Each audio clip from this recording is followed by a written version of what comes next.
दरम्यान विधानसभेच्या अध्यक्षपदी पुन्हा एकदा राहुल नार्वेकर यांची निवड करण्यात आली आहे।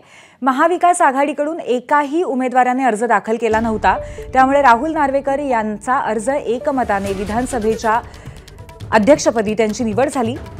मुख्यमंत्री देवेंद्र फडणवीस यांनी विधानसभा अध्यक्ष म्हणून राहुल नार्वेकर यांची निवड करावी म्हणून प्रस्ताव मांडला आणि यानंतर अनिल पाटील यांनी अनुमोदन दिलं। त्यानंतर राहुल नार्वेकर यांची आवाजी मतदानाने एकमताने विधानसभा अध्यक्षपदी निवड झाली।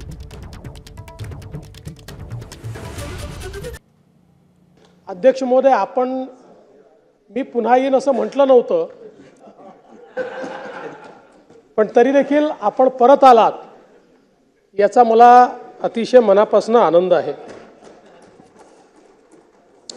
आणि मला याही गोष्टीचा आनंद आहे की राज्यामध्ये एक मुख्यमंत्री, दोन उपमुख्यमंत्री होते, त्यातला एक वकील होता। आता तुम्ही झाल्यामुळे 50-50% मेजॉरिटी झालेली आहे। पण मला असं वाटतं की तुमच्यासारखा एक निष्णात वकील हा अध्यक्षांच्या खुर्चीवर बसला आणि निश्चितपणे या खुर्चीला न्याय देण्याचं काम हे आपल्या माध्यमातून होईल, याबद्दल माझ्या मनामध्ये कुठलीही शंका नाही।